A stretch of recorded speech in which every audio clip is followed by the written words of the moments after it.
Hey everybody, this is a cutout conversation from our gaming discussion podcast, Frame Trap. So if you enjoy this, please check out Frame Trap every other Thursday at noon. Thank you. Hey, we're here to talk about Starfield, this massive game that is just like dropped into our laps. You might be wondering where the review is. It is still in the works. Easy chillin', kind of put a 3-ish days, kind of like bam, no time to play it, and this game is massive. I'll say that it's very massive, and so trying to do a thorough job, trying not to just like beeline it through the story, trying to spend time doing all the side activities. So it's time to get a little bit in depth here. So if you're looking for as close to a review as possible, this is the place to check it out. So listen up, here it comes. You've been waiting for this. Let's get into it. Woo! All right. So yes, this is a massive game. To be transparent, the only other Bethesda's games that I have touched in this vein, I played a bit of Skyrim. I tried out Elder Scrolls Online and bailed. Okay. So I wouldn't really count that. And I played a tiny bit of Oblivion for some project. And I think I liked Oblivion more than Skyrim in the end. Mm-hmm. I was very intrigued by Skyrim. I was liking what they were doing with it, and that also could just speak to like I hadn't played any of the previous Elder Scroll games, and also I didn't finish it. Mm-hmm. I got to a part like I did like the first dragon. Like, there's a part where the first dragon came down. I was like, oh, shit. Like, yikes. Like, what do I do here? Later on, like, second dragon encounter, I was fighting some mage outside a house, and a dragon came down, and they started fighting each other. So I like, oh, things can fight. Oh, enemies can fight. Oh, this is sick. So, like, this was constantly, I was really captivated by this world.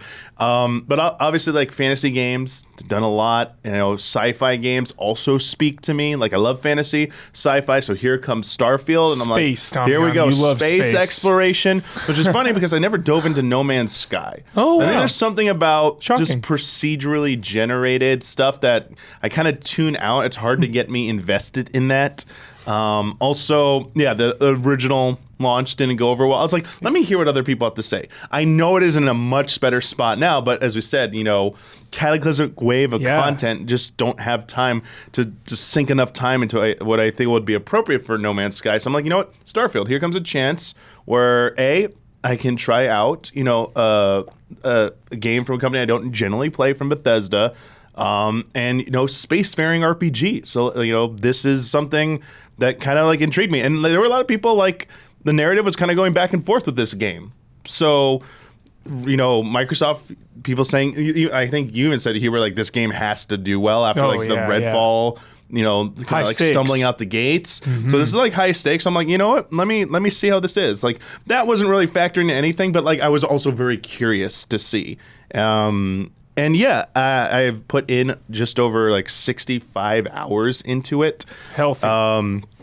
This game has so many moving parts to it, but I will say it has a lot of what you've come to expect from these types of Bethesda games. Like, if you played Skyrim, if you played Fallout, there's gonna be a lot of familiar stuff here. And they do some new things. I think it is best described as you have like the RPG systems where you're like doing your character, making your choices, just deciding which path you want to follow. Do you want to go down this quest line with this NPC introduced? Do you want to stick to the main story? Do you just want to go out and randomly like explore a planet and maybe there's some thread that starts there?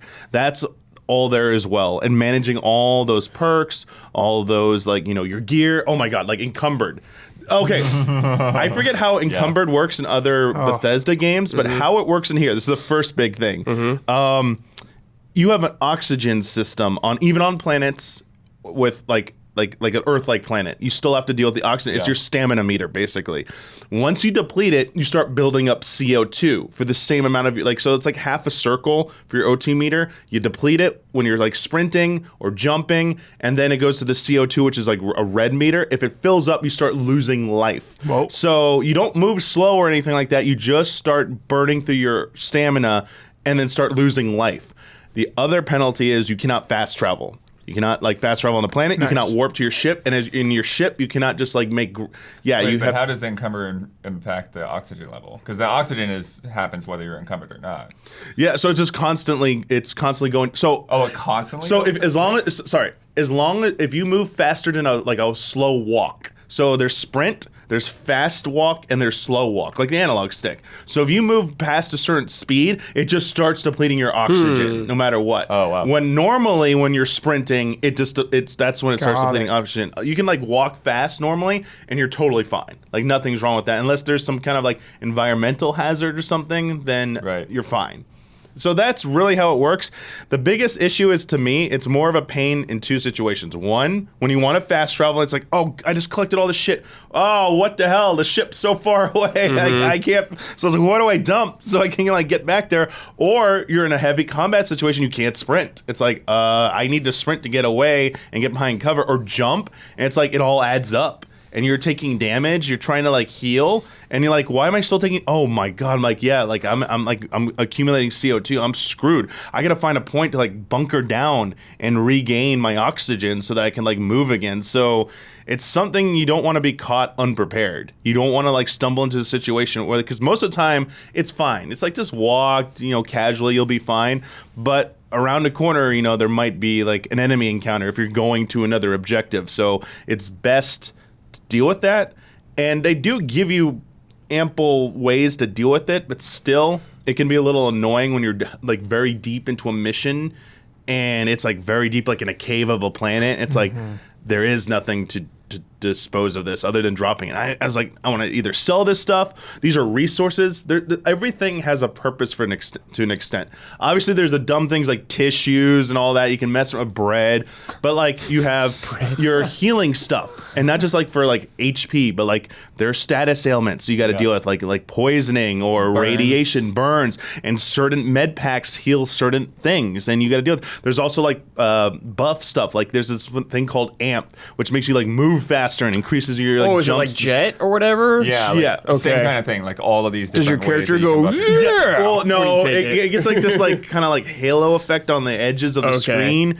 There's stuff that like can help you with like your skills. There's one that increases persuasion for like 2 minutes or 20 minutes. Okay. There's something that does increase your carrying capacity temporarily. So like if you had that, oh shit, maybe this will bail me out. So, and then you got like your helmet, your jetpack, or your boost pack, and your suit. And those have different stats as well, like different types of offensive, defensive stats against, and then various attributes. Like you have stats that protect you against like radiation, heat, other types of exposure, and then they have like their bonus stats under there. And you have your weapons. There's so many different types of weapons in this game, and all this can be modified as well. You can go to there's a crafting system in this game. You can craft new mod parts. You can craft new like health packs. You can craft food. Yeah, the basement of the main base is like you walk down there and it's like, oh, here's like 5 crafting tables for different things. Oh my god.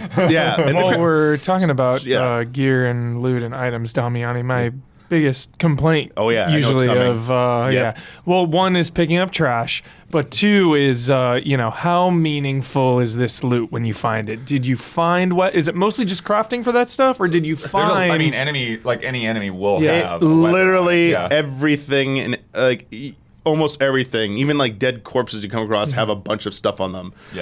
As you play, you'll get used to a lot of the names. Like obviously credits, that's your currency, your economy in this game, Huber. Anytime you go over something, you see credits, immediate grab. Ammo doesn't take up any. It doesn't take any mass. Mass is how you become encumbered. So it's like anything that has mass accumulates toward that. No ammo has mass, as far as I understand. So any ammo packs, you just want to pick them up, because ammo can be a problem in this game if you're not like keeping on top of that. Everything else is either, especially if you favor specific weapons, right? Like you might have a bunch of ammo for a weapon that you aren't really using, but you switch over to it because like I'm out of laser charges or whatever they are. That's very true. I will say I kept a variety of weapons on me at all times because there's such a wide range of ammo. There were ones I favored, but like you will burn through a lot of them very quickly. So like one of them was like, oh, we got like 200 rounds, and it's like, an assault rifle, and it's like few fights, and it's like it's all gone. I'm like, oh crap. And then like, then there's like shotguns. There are a bunch of different shotguns in this game. There was one that was like so they have their like basic, like epic, rare, legendary, like the golds are the best. I got like a gold shotgun, it's like old fashioned double barrel. Sick. But like only 2 shots. And like I couldn't afford a mod to increase the magazine for it. I mean, and then I found a better shotgun. It was more like a riot shotgun that was like sick, multiple rounds, like can make explosive rounds on it. Whoa. So I was like, this is more my wheelhouse. Even though it did less damage, sometimes you got to look at those perks because it's not just raw damage. You got to take like this is like armor piercing. It's good against like mechs. So exploring and discovering that stuff was fun throughout your journey, Damiani. That's really the only thing I care about. So in this game, like if the story is good and like I'm rewarded for my exploration. A little bit more complicated than that. Yeah. On basic missions, I feel like it's just combing through trash a lot of the times. There's useful stuff, but I was just like, man, this is a lot of the same stuff. Like I didn't always come across something like very interesting, even like weapon-wise. Yeah. That being said, there are some rewards at the end of those, especially some optional stuff. The coolest one I'll do, I want to shout out this one. I didn't even get this as a side quest. I just ended up overhearing something near a base about something called like the mantis, and I'm like, what the heck is this mantis thing? I'm on this planet. I went to this random military compound. I'm like, they're talking about this mantis thing, and like I find a document. I'm like, oh, secret base. Okay, I'll go check it out. So I found a document, and it said like read the document. So if you don't read it, you won't get the quest. So I read it, got the quest. I'm like, okay, like I got a quest to my document. Go to this compound, and I come across like the sickest like gear set in the game. This mantis looks badass, and I got their ship. Amazing. And I was like, dude, wait, what? I got a ship? And you were on a random planet, you found a document, you read it. Yeah, I went to this base, infiltrated the base. No one's alive, but like it's got automated defense systems. Cool. But then there are just as many quests where it's like, here's another one of these like basic weapons. And got it. So it's hit or miss, pretty much. It goes back and forth. Like there are some really good highs in there. Yeah. But at the same time, there's like, man, it's just more of the same, more of the same. Yeah, more for filler sure. kind of feeling. Yeah. More filler, or just like not special. That it feels a little bit more formulaic. Sure. It was almost like, man, I kind of like these one-off missions that pop out of nowhere, as well as a lot of the factions. There are definitely factions in this game. You can choose to ignore them. You can choose to try and sign up with them. They have their own quest line. I think I told you a little bit about this, Huber, but I went down the kind of like the Old West faction, the Rangers. Freestar, right? Yeah, the Freestar Rangers on a planet called Aquila, and it's like looks like a cross between like an Old West town and Mos Eisley. Dude. Cool. And you start by showing up, and the marshal is trying to deal with like a bank heist gone wrong where they're holding hostages. Oh my goodness! And you try and step in and deal with the situation. So you can try and persuade and talk them down. You can. That's how I ended up doing it. Like it was tense. I was like, oh my god! Like I got really close. To be fair, like for a little while, I didn't really understand the persuasion system. I thought it was like listening to the logic of their conversations, but each one has a point value, and they show it's green, yellow, red, how likely, obviously the lower ones have a higher chance of succeeding. So it's like behind this under the hood stuff going on. Got it. And there's even a perk that will increase your chance of those succeeding. Cool. And then you'll see on the bottom how many turns you have to achieve enough points to convince them. Okay. So like a +1 option will only give you 1 point. And like they start off like you only need 4 points, but they get as complicated as you need 6 points sometimes. Wow. But yeah, you could have like that sounds fun. Like they were even alluding to like maybe you have to storm in through the back. So one of the rangers said, "Oh, there's a back entrance. You could break it down and that go in there." Immersive sim vibe, and you can choose going guns blazing if you want. And from there, they recruit you, and you go down a path where you're investigating why farmers are being terrorized by these kind of bandits, and like they're trying to scare them off their farms. Like, why do they want to do that? Takes you down this path where you basically meet this war veteran named like Hughes, I think is his name, Colonel Hughes or Colonel something, who's basically like a little bit like I told Bloodworth this, like Ed Harris from The Rock, where there was a war that happened before and they were betrayed basically, like they were left to die and like sold out, and like they went like some of them were tried as war war criminals. And so he's trying to get his revenge. And you find out like he's also tied into like a corrupt politician. So it's like all this stuff goes down. And like the thing is, it's not scripted. Like you can choose to like kill him. You can like hear him out.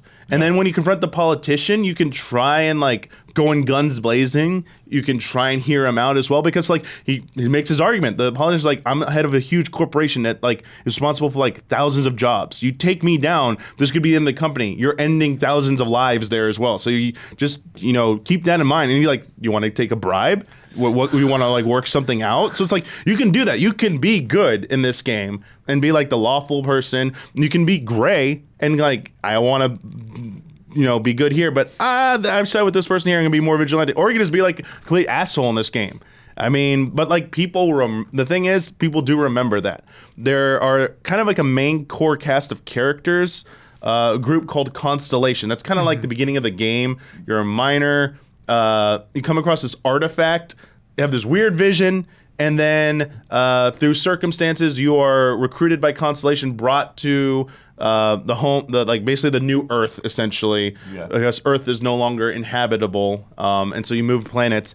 And they tell you their missions, like we're trying to solve this mystery. Like we think it's the greatest mystery in the universe about collecting these artifacts and what did they mean. Cool. And that's like kind of your main plot line there. And those characters, you can stick with them. You can take them on missions with you. You can learn more about them. I haven't been able to romance anyone. There's flirt options, but like there's no like there hasn't been like a marry or anything like that yet. I think that they're there eventually. But yeah, just like for instance, like Sarah's like the leader, right? Yes, yeah, Sarah's the leader. She comes along with you at the beginning. I'm still like very early on. I'm just like basically past the tutorial. But like I was wandering around the town exploring with her, and I walked into this bank. And this banker is like giving you these side quests. So like, hey, we got a bunch of people that owe us money. You know, you go out and like collect debts from them. And he's trying to Arthur Morgan, dude, debt collecting. Yeah, so he's like trying to reassure you. He's like, look, like these. I'm not asking you to go like take grandma's purse or something like that. These are all. He's like trying to convince you these are all bad people, et cetera, et cetera. You just agree to do that quest, not even go out and do it. And Sarah's like, oh, I don't like that. Yeah. So they react to the choices you make, like, in the moment. It does the thing where, like, the so-and-so liked that or didn't like that, and, like, that can impact, like, down the line of choices. But, like, the Free Ranger thing, the marshal who recruited you, after you go on all your adventures, you kind of have, like, a performance review. And he'll judge you based on what you did at each point of that quest line, going through all those quests. Like, you handled that well. Oh, that was a little, like, you know, aggressive there. Like, you know, that wasn't really, like, the Free Ranger way or whatever. Like, you know... And it sounded like they asked me for my evidence, and there was stuff I collected and I presented it. And if you didn't collect that, I'm guessing they might have believed you about accusing the politician. Yeah, like the politician, like you say, they're the ones responsible for this. Like, where's your evidence? And then your options are. It will be anything that's in, like, I think you've earned through skills or your choices will be in brackets. Otherwise, it's just the normal choices. And so if you got a bracket choice, like, oh, because of your specialty or because you found something or you said something, that is now a choice you can pick. And I was able to present evidence that was in the brackets, like, oh, shit, like, what if I had screwed up with, like, they let this dude go or something? So those are the questions you're asking. I think the game does a decent enough job about how could have this gone down differently, or that you have enough choice. And to me, it never felt too complicated where it's like, man, I feel like there's like only like one or two or maybe even three ways anything could ever go. Not that there were like a million different decisions. So like from what I've seen of you guys with playing like, you know, Baldur's Gate, that's obviously like the high end of the spectrum with decisions and consequences. This is a little bit more towards like the, like, you know, above average. It's like in the space between middle and where Baldur's Gate is, I think. I would say Mass Effect probably had a little bit more impact in the choices. Really? Sorry, no, less. Sorry, less. I got it backwards. Yeah, sorry, a little bit less. So I'd put like Mass Effect like in the middle and Baldur's Gate at the edge, and this like in between those two. Sorry, nice. Yeah, I got that backwards. Sorry. Yeah, and with these things too, like Damiani is saying, like you have the factions and stuff, and some of that stuff you have to like, you know, sort of choose like whether you want to like when you choose your traits and stuff when you make your character, you choose you can choose to align yourself with some of these factions before you even know who they are. Oh, that's a background? Yeah, yeah, part of your background. Cool. Yep. That stuff really intrigues me, all that background stuff. And so, I'm gonna but it was have a interesting field day with that. because, like he was saying, like I picked Freestar as part of my background, and then I was wandering around the first city, New Atlantis, and I walk into this like real estate office, and it was like, and she's like, I was asking her like, hey, I'd be interested in getting a house or whatever, right? Getting a place, and she's like, no, you're not a citizen of the UC or whatever it is, UC. So. You have to be a citizen to get a home in town. So yeah, I didn't pick that either, but I eventually did do that. It's like funny. Like I want to give shout out to this mission, even if you don't want to roll as UC. I think starting it because the UC first quest is like an orientation mission, which takes you through like a pavilion, a museum with all these exhibit displays that kind of chronicle the last 200-300 years of history. So it's like good. I mean, other characters you'll learn about this from, but this is a very succinct way to learn the history of this universe, this galaxy. And it like made a big difference for me because once I did that, like I kind of understood. I was like, wow, like it's very nicely done. It feels like it sets the background for a lot of the different characters I've come across in different worlds that have civilizations. It all plays into that. And where I'm at now, it plays a lot more into it. So I was like, oh, it's really important. But this is like really nice to see why certain characters have their allegiances. There's like these few wars that happen, and like it's good world building. Like it's about space exploration and all these colonies that have been settled in the future. It's like, how did this happen? Like, did every sci-fi movie is like, oh, we just invented space travel and woo, everything's colonized, whoop-de-doo. Like, they try and get a little bit into the politics of it. They like have a thing where there's like an accord that everyone agreed upon that said twofold. One, you can't restrict humans from just exploring space because like humans don't own space. So like, it's okay for humans to go anywhere in the galaxy and explore. So like you have the freedom to go and explore anywhere you want. Two, though, to make sure no group gets too powerful to keep things in check, you're only allowed to like colonize up to 3 solar systems or something like that. So no one can have like a sphere of influence greater than 3 solar systems. And one of the first wars started because, someone wanted to have more than that, and everyone else like, no, you can't do that. So, people started fighting, and then like more factions started to form, and then like obviously bigger factions, they have disagreements, so you find out like why some of these groups don't like each other. And I was like, oh, that adds way more context because they were like, like the Freestar like the Freestar in like UC having some animosity, like I had a cool mission that wasn't even a side quest. I just stumbled upon it on a planet where a compound was being attacked by space bandits. And UC, I think it was UC and Marines were there, like Mars Marines. It was 2 military factions, but they hated each other. But they had to force to work together to deal with these like bandits that were overwhelming them. And I was like, oh, why do they hate each other and stuff? And then later I got the context, like, oh, okay, like this makes sense. Like they had a war against each other, and like they're kind of still bitter because it was kind of recent. I have several questions for you. Sure, but let's start off first with the factions. I assume there's going to be factions. If you side with one, it'll cut you off from others. I've not encountered being cut off from anything yet. Okay. So I started I went as an explorer, so I had no allegiance to anyone. I was just like, I want specialty to explore and go into space. Obviously, Constellation is the first group you join. I don't think you can refuse them. I don't remember if there's a way. I don't know that you could. Yeah. That's the main quest. So I joined potentially could, but who knows? Yeah, I joined the Freestar Rangers. I did all their quest line, finished all that. I then joined the UC. I joined the UC faction, and like that seemed fine. But like, you can be in multiple factions at once. I don't know if you can be at the same time. I mean, I started, I had 2 up, but there just seemed like there might be ones that aren't there. There's like these, I forget what they're called, but they revere some serpent god. There's two religious factions. Yeah. There's like the Sanctum of Light or Universum Sanctum and the Serpent religion. And I don't think you can be in both of those at the same time. That would be kind of weird and break like RP rules because they're antagonistic against each other. And in some of the starting, when you're doing the world building, it does say if you pick this faction, you are locked out from the perks or the rewards of this. But I don't know if in the game there's a way to, once you start playing, like either betray your current faction to go to the other one. So like, I don't know if you can be in every single faction. Like you don't know if you could finish one quest line and go to the other one. I imagine you can be locked out temporarily for something, or at some point you'll be perma-locked out. But I think within the game, there's always a chance to, I feel like there's a chance to like make a decision to like switch sides. And you're just given that one opportunity of like a point of no return. And yeah, but as far as I've come across, like I have not been locked out of anything. There's been like no choice that said you can't do that, read it out or anything like that. So... But like, I feel like it has to be there because the logic reasons, like how can you be part of two factions that are against each other at the same time? Right. Gotta ask, man. Yeah. Performance, how is it in this game? This is a Bethesda game at launch. All right, well, here we go. And to be clear, you've been playing the Series X version the vast majority. Yeah, I tried out Series S for a day.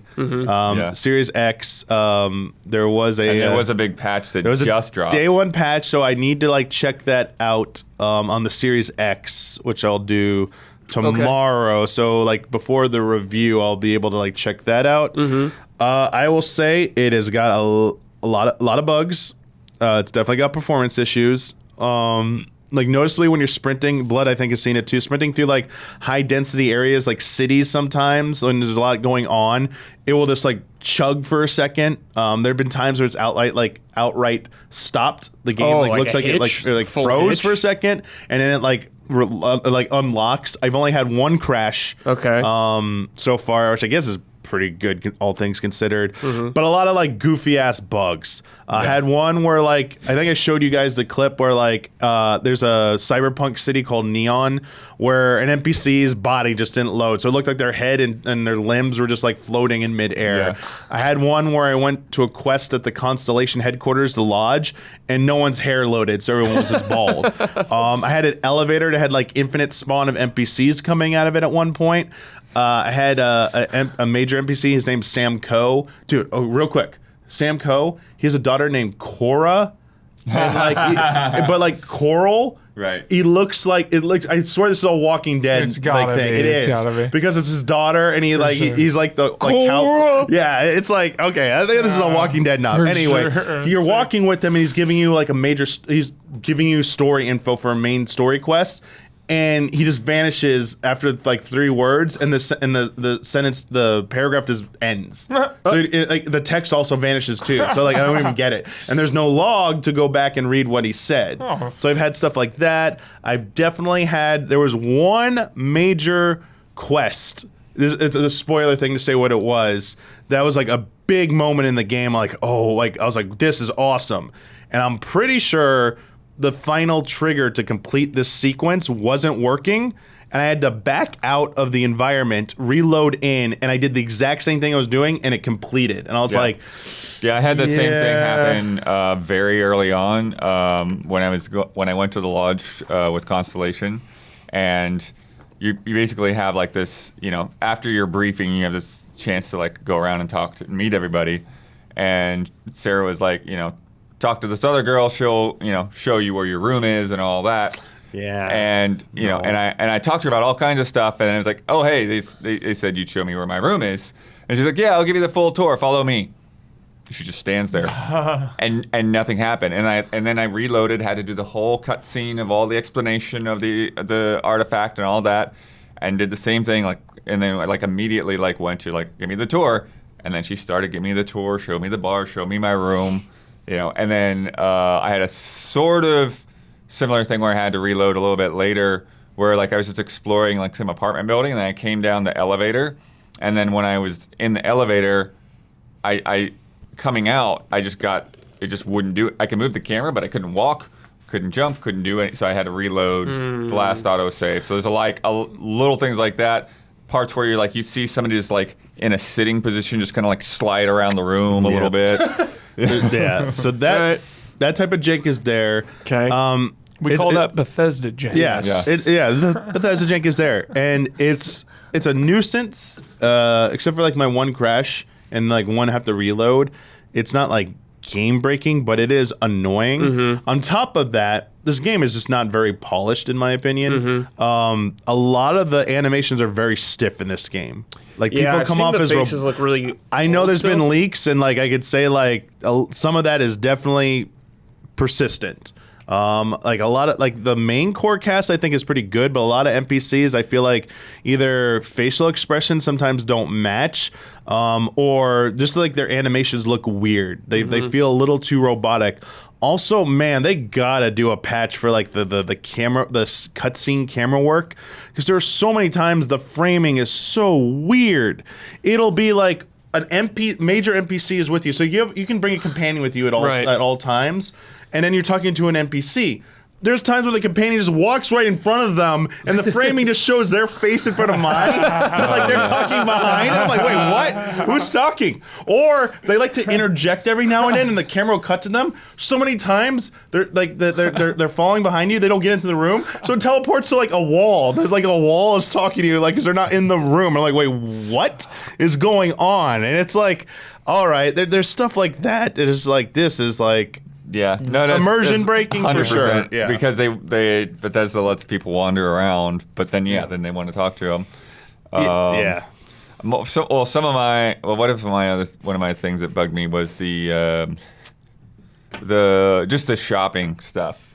Like it doesn't show when you're going through a shop. It doesn't show you how many of those things you have in like your inventory. What the And heck? so it's like you're going, like you said, there's like 100 different healing things and food items and stuff like that. And it's like, I need to stock up, but I don't know if I even have any of these unless I like hop over to the sell menu and then kind of like go find it and then say, okay, I've got 30 of these or I don't have any of these and then go back and forth. And it's really clunky. It's needs a annoying. patch The other one, sure. Blood, you mentioned, you would have liked them to do this, and I definitely agree.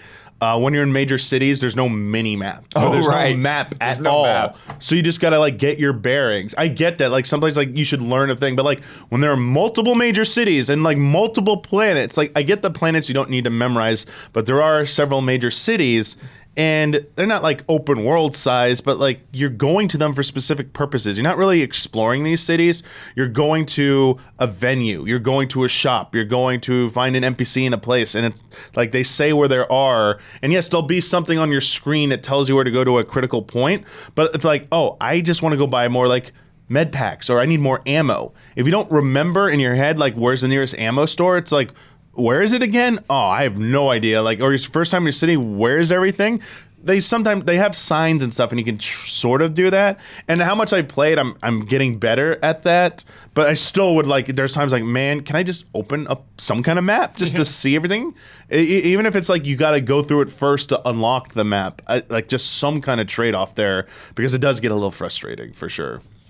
Frame rate, is this a consistent thing that's fluctuating, or is it pretty... It fluctuates. Yeah. Pretty consistently? Yeah, it's. Okay. I mean, again, it's only 30 frames, but there are numerous times where it's like dipping below that. Okay. Like it doesn't... So it's not stable, though.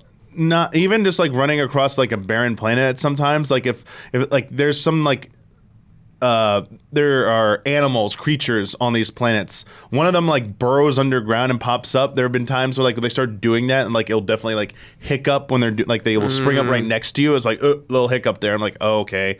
But like things load in because it's like procedurally generated. It's just sometimes something needed to load and it's like, well, it's slowing down right here for some reason, even though I'm like this is a big giant rock, but.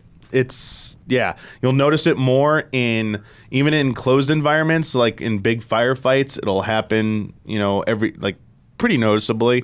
So it's definitely not running at a stable 30. Go ahead. I'd like to ask about something else if we're done with performance. Any other? No, I have one more thing. How does it look visually? This whole game. So I think there are some environments that look pretty like good. Like. The city, like New Atlantis, like I like its vibe, especially like that courtyard, like outdoor area leading to the lodge with those like trees and like the water, like it's very pleasing, and I mean it looks like a futuristic city, and like neon, like obviously Cyberpunk 2077 blows it away in terms of like that aesthetic, but it's still a nice look to it. And Aquila, like the old West town, like I thought, like it's got the aesthetic and like it has those vibes. And some of the like outdoor environments beyond the cities, like, you know, have some charm to them. Like there's sometimes I was like, that's pretty cool to look at. But a lot of the times, it's not very impressive to me. And the place where it's the least impressive to me is in outer space. Oh, it does not look very good. Like coming up on a planet, like I feel like like you get up close to all these planets when you warp to them, and some of them just like, I'm like, man, that just looks like a large texture or something. Like it's like I feel like they could have done a slightly better job. Well, I'll even say that, like, you know, like if you're in like a rooftop looking out at New Atlantis, like sometimes like if you look at like a lake or something. Here we go. Yeah, like it'll just the LOD of it just looks like some weird. Yes. It's not as bad as Pokemon, but like it reminded me of Pokemon in that like. Stuff in the distance is like, this is extra flat and doesn't have like proper lighting. Yeah. Did you have it a lot where your ship lands on a new planet for the first time and like you're looking, it does the exterior. So you get random viewpoints whenever you land or warp to a spot. So sometimes you're in your cockpit when you see the landing sequence. Sometimes you're the exterior view. And when the exterior view, sometimes everything just looks like, oh God, this looks like where is everything? It's like not loading in. It doesn't load a lot of stuff, and then all of a sudden, it like looks nice. Even like the coloring of the planet will be like weird, and all of a sudden, like it gets corrected. I'm like, whoa! So like you kind of like that jarring like sequence there. And yeah, I got up on like a giant like hill on one of these barren planets, and like in the distance, I was like, oh, these rocks don't even like what am I looking at here? So I don't think they want you to have like large view, like the longer view distances. Like it definitely looks worse. But when you're like kind of up close and personal with stuff, it looks nice. That being said, like water in particular does not look great. Yeah, from even like medium. The distance. Water does not look good at all. Even in interior environments, you're gonna start noticing a little bit of the copy paste look in a lot of environments. In fact, there was one point where there was literally, you're in a space, like a base, like a space base, and there's a part where like there's a blown wall and it goes through like a cave and it like loops around. And like I thought I was like, wait, did I come back to the same base? Because it did the same loop around to like an artifact location. Like, is finding more artifacts. Like, wait, it did the exact same thing, like it did like an hour or so ago, and I'm like, oh god, is it just like entrances to doors? That sounds like Skyrim, yeah. To be fair, whenever we do explore space and stuff, like you're gonna use efficient like parts are not going to be look elaborate and complex. You're going to need to, that's how like design works. So I gave it a pass for a lot of the environmental designs, because I do think while the components look familiar, the exteriors to a lot do look a little bit varied. And let's face it, it's like, you know, it's not like exotic looking. It's like more grounded in realism, and like that's what you're going to get. You're going to get stuff that looks believable, but not as impressive visually. But when you get into the interiors, it's definitely, you start to notice things like, all right, this is like getting a little bit too repetitive here. Some environments do like a pretty good job of keeping it varied, but after like, you know, like I think it's just hard after so many hours to keep doing that. And it's like the nature of how they generate these worlds and these environments. I'm talking about like the random bases or outposts on these like uncharted planets. I mean, Mass Effect had a lot of that same kind of issue as well. So what did you want to ask, Huber? Combat, dude. How does it feel to blast people away, and how's the variety and the enemy types and you know, the balance between stealth and guns blazing? All right. So I did not have any kind of a stealth build. So I didn't have like any kind of like cloak or sneaking. There is a perk that reduces your sound. So a lot of times when I approached enemies, like they're just gonna know I'm there. So it's like I gotta go in for a gunfight. So my playthrough, it's very straightforward and upfront. Like when there's a fight, it's like I have a certain amount of distance for like once we cross this point, it's gonna be a fight. And obviously, I favor guns over like melee weapons. There are axes, there are knives, knives and stabbing weapons. Yeah, there's like another melee weapon I think too. and I didn't really gravitate towards those. Did you use them?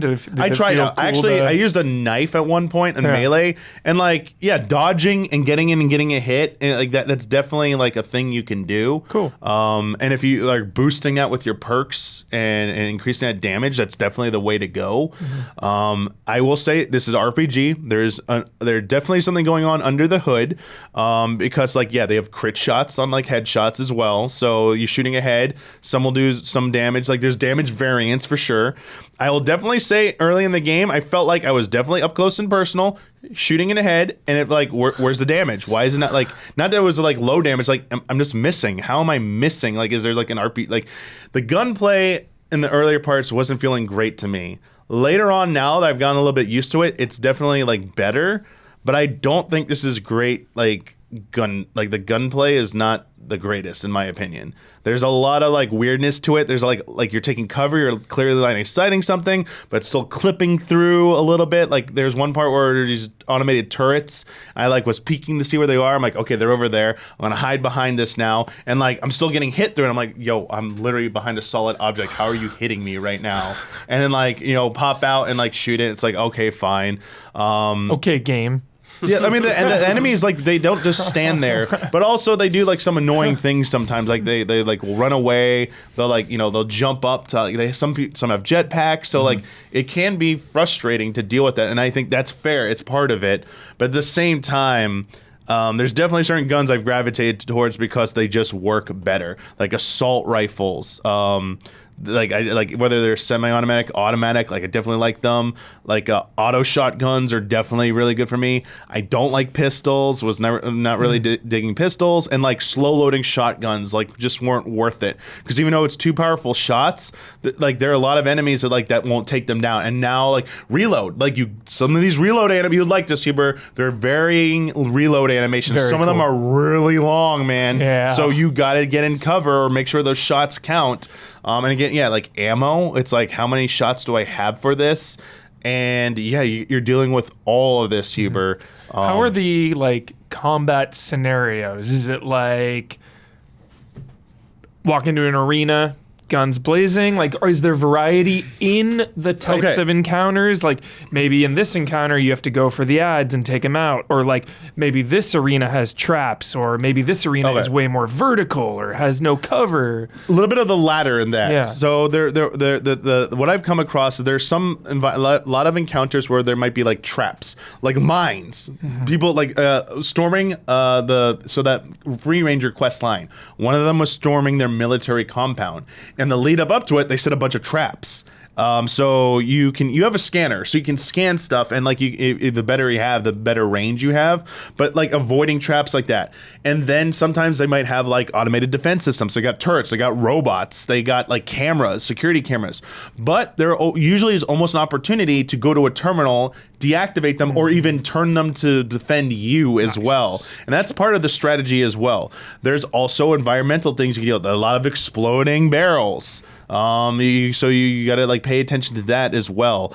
Some environments are just like, it's outdoors, so they're just like, you gotta deal with the regular terrain. Some of them are indoors. Some of them it's very like claustrophobic. Some of them they have stairwells, multiple rooms that you're going through.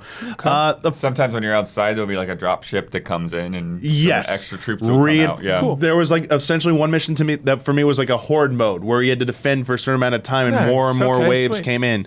So there's like a lot of like context to some of these people. One of them was like ambushing a stolen spaceship essentially, and it's like you had to like persuade them to either get on board, or there's space combat we haven't gotten to yet. You can fight them and disable them, then board them, and so you're moving from compartment to compartment in there, and they're like dealing with like waves of enemies. Also, the variety of enemies. Yes, there are human enemies that just have different types of weapons that come after you. Like they have melee, shotgun. They can use everything that you're using as well. Then there's the wildlife. There are giant ass creatures that are like range from like really easy to kill to like these behemoths. It's like you better be careful. They're gonna be charging you, dude. Nice. So like you better be ready to deal with them because they like aggro a pack of them. It's like you're screwed.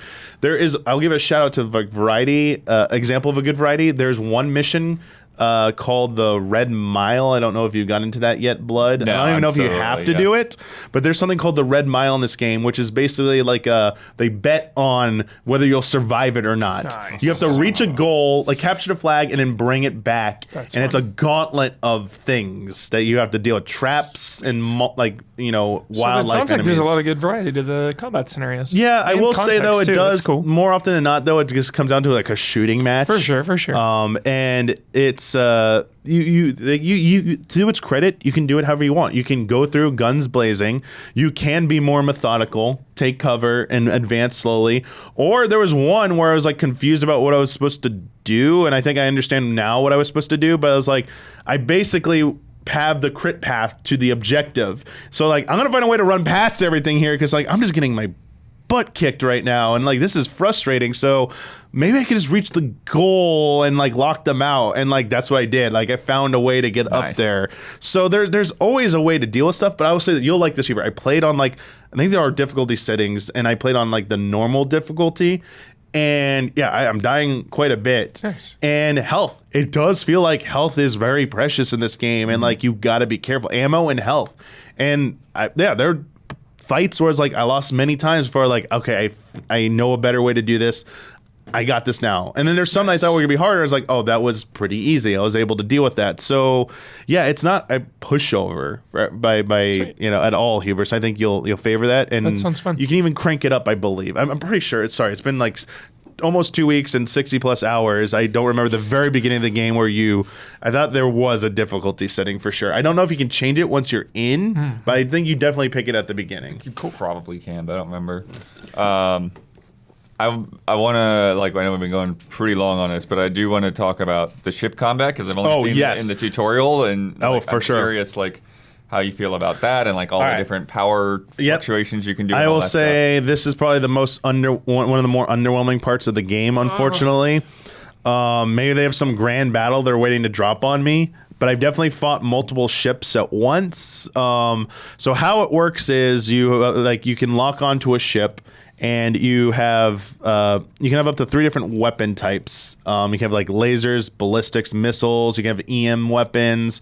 You have a variety of weapons you can choose from. I think there's like 6 different categories you can pick, and you can have up to 3 equipped on certain ship models. Obviously, ship type plays into this. Like just like your gear, you can have multiple ships, and some are more equipped for like. They're frigate ships. They're for cargo, and like we haven't even gotten into like that stuff yet. But all this other stuff, the sim stuff. There's like sim like resource management stuff, outposts. So you can do ships like that are better equipped with that. That's also a thing. You could dump your excess stuff on your ship's cargo bay, and they have a limit of how much they can hold too. Otherwise, when they get over the limit, they can't like warp either.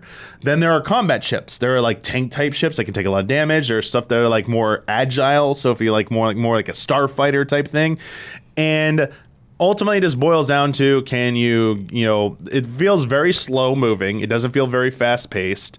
You lock onto a ship and you just fire. You like obviously it depletes your resources. They'll regenerate. Like each type of weapon, you burn through it the more you use it, and then like you have to wait for it to recharge. But this feels like you're just like spamming everything at once. I mean, there is some granularity to it. Like sometimes you want to be using this. Like you definitely want to take down their shields first before you start using some of your other weapons. So you want to focus on like weapons that are better at taking down shields.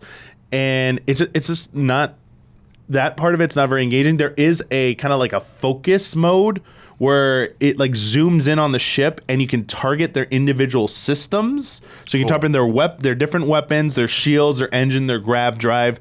And it's trying to evoke FTL because you see like the bars, and you can do that in real time too. So in real time, you can redistribute power from one thing to the other if you really want to get that advanced. You can also get up in the middle of the fight and go do stuff like if you want to, you can just get up from your like cockpit and try and handle something. I wouldn't recommend that, but maybe you have the ship has healing items, like these healing blocks, and if they're not in the cargo bay, you can't actually use them, I believe. So if they're all on you, it's like, oh, I think you have to get up and like deposit them, but like you probably should have taken care of that ahead of time, because if you're doing that and you're in that dire of a situation, you're probably dead anyway. But yeah, it feels like every battle, it's like I just lock onto one, target its shields, disable its shields, evasive maneuver, loop around them, target them again, go into that focus mode, and just like disable all their weapons one by one, and they blow up. And it's like, unless they have like more than like 4 or 5 ships, I never felt like I was at risk. I'm like, man, I'm just obliterating everything. This is with the starter ship that you get. I did modify it, but eventually I got like 2 better ships. And like with that better ship, like I'm never scared of anything now. Wow. So like they're not very engaging to me. Okay. And the other thing that hurts it is that the space environments aren't very unique. The most you ever see is like empty space or asteroids around you, and that's like it. I get that's the kind of space, but like no weird anomalies or anything like that. No battles like in the atmosphere. This is another disappointing part of this game. I know they made it clear you couldn't fly into planets, but you were restricted to the space around the planet. You can't go to the planet. You can't go to nearby objects around the planet. So like if there's a space station that's not targetable, like it's a unique location you can visit, and you can still see it, you can't even fly to it. There's a moon right next to the planet, you can't fly to the moon. You got to go into the menu and teleport to, like, grav drive, jump to it, and that's then like you can't fly on planets at all. So it's very restrictive. So the space exploration part of this game is one of the biggest disappointments to me. Does not scratch that itch at all for me. And that kind of trickles into the last thing real quick. Planetary exploration. Yes, when you're going to these uncharted, you were asking about this. Obviously, a lot of planets have like random outposts, and you might get a cool adventure there. But more often than not, it's just like maybe there's a few enemies, or like there's like some like few documents there, maybe a weapon or something. You go around scanning like a lot of plant life. But and yes, animals the and that scanning kind of part of this, to like survey planets, to me got so boring so fast, and I'm like, I have no interest in this. Scanning enemies and stuff will give you like details about them, but like more often than not, it's like I don't have an interest in this. I just like let's go. Let's like everything else is more like interesting. Just for example, like plants, right? Like to like fully survey a whole planet, like you scan like these plants or whatever, but it's like it's not good enough to just scan one plant one time. You have to scan like multiple instances of that same plant like 4 times or whatever to complete that one plant. And then you find the next plant and you scan that 4 or 5 times, and and so that sounds time consuming. I can see that getting kind of old after. And like a fully surveyed planet, like some quests want you to fully survey a planet, but like the real benefits of like fully surveying a planet, is just like what resources are there, and that's kind of like it so far as I know. You can't improve your scanner to scan from further away and have to scan fewer of those to complete the thing. Oh, okay, nice. So you can reset, but the other part of it is like they have this giant outpost building system in here where you can use your resources to plant an outpost and then build supplemental structures. So like let's say you want to make a facility you found like this random rock out there, and it's got rich in silver and gold or whatever, and you want to like mine all that constantly. Barren. So like you start putting down like harvesting devices, and then you got to link them to a storage device, and then you got to power those devices. So it's very overwhelming to have the amount of resources to build a competent outpost, and then that's just for like mining. Then you have like you can make like living quarters for like personnel, and then you got to like power those as well. And you can get as intricate as going like Well, and then you have to have the people. Yeah, then you have to assign personnel crew. Just don't pop up. You recruit people and then you assign them That to your sounds outpost. really fun. You could get lost in that for a long time. So I will give. To be fair, it's not my cup of tea. For people maybe into that, it seems like it could get pretty in depth. And every major city has like bars where you can go recruit, or like gathering spots where you can recruit new crew members, and you'll see their specialties, and like you can even persuade them to lower their price. Some will do it for free. I'm super obsessed and into it, Damiani, but it more often than not, 9 out of 10 times in games, it's just, you don't need that stuff. You used to do all this work, you recruit everybody, you build this thing, and you're mining these resources, and it's like, dude, I'm just good with what I have anyway. Or like the resources you're mining are so that you can put another outpost somewhere else. It's just this weird loop in itself. Yeah. Like it feels like a time. But it sounds really fun to. Well, it's such like a large RP the RP of it sounds really fun. And such a large game, though, to me, it feels like it's a time sink. Other things were calling to me and seemed more intriguing.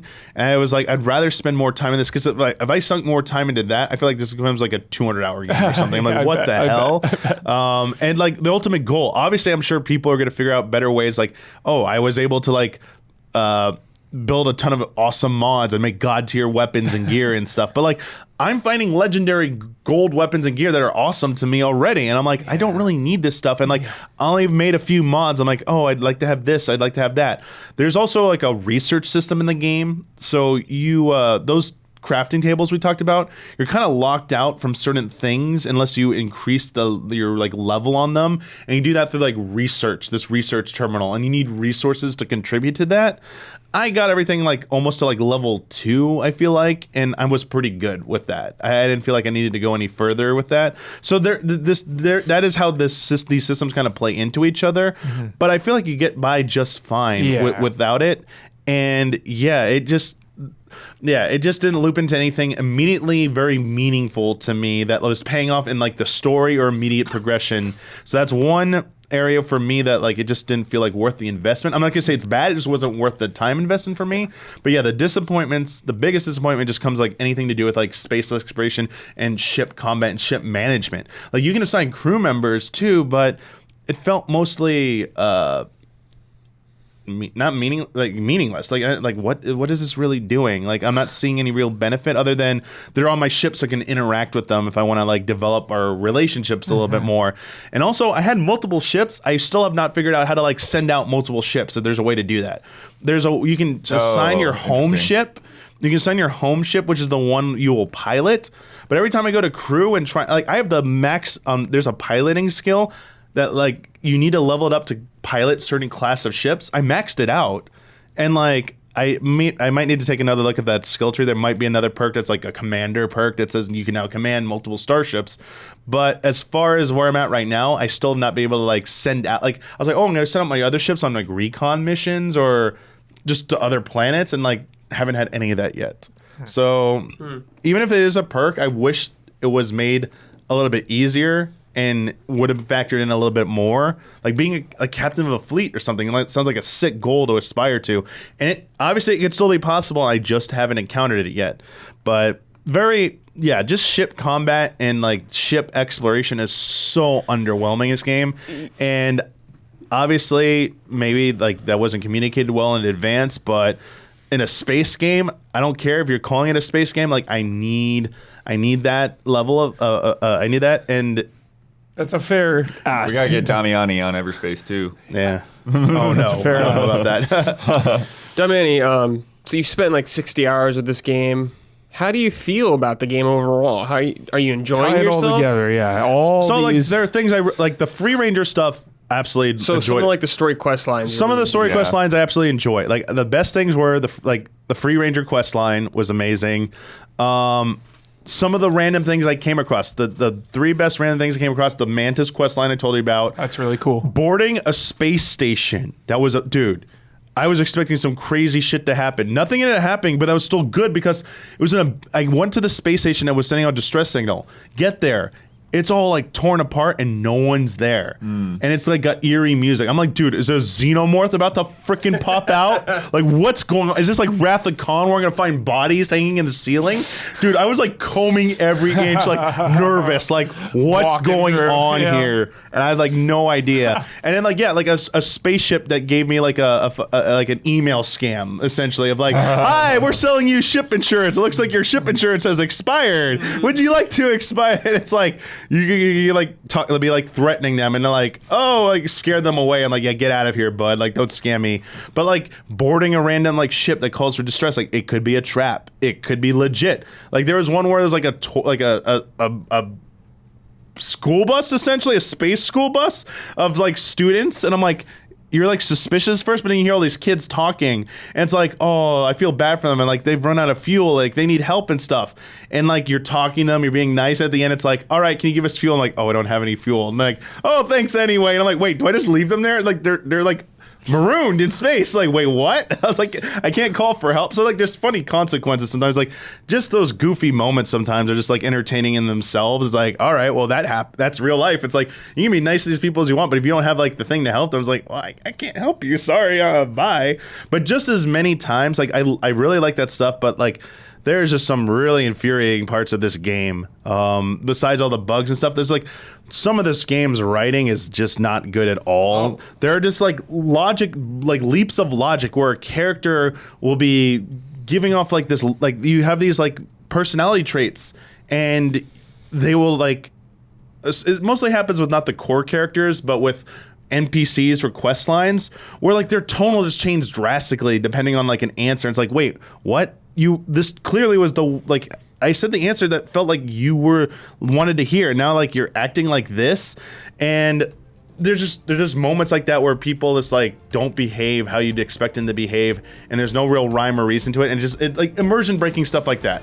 The last thing I'll finish on to like highlight that point of both like weird ass dialogue, bugginess, is I was on New Atlantis, walking back to my ship to start a new mission. Didn't want to fast travel. I was like, I'm gonna take my time. And there's a UC guard, security guard, walking by me. And it sounded like he had a quest to drop. He's like, was saying, like, you can pick up lines of dialogue. It's like, that clearly sounds like a quest. Turn to talk to him, and dead-faced at me goes, holy shit! And I'm like, what? And so I'm like, okay, what's going on? And I talk to him, he goes, enjoy your day, citizen. I'm like, wait, what? And I walked away, I start walking away, he goes, you cannot expect me to deal with that. I'm like, wait, why is he screaming and then calm all of a sudden? I'm like, what's going on here? You're kind of freaking me out, dude. Like, man, that's funny. There's like stuff like that. Okay. Yeah, there's like, it's the Bethesda jank. It's definitely there. Okay, cool. You'll get your review out when you get it done. Just gonna take a while. Massive game, but good work, Damiani. Thanks for sharing.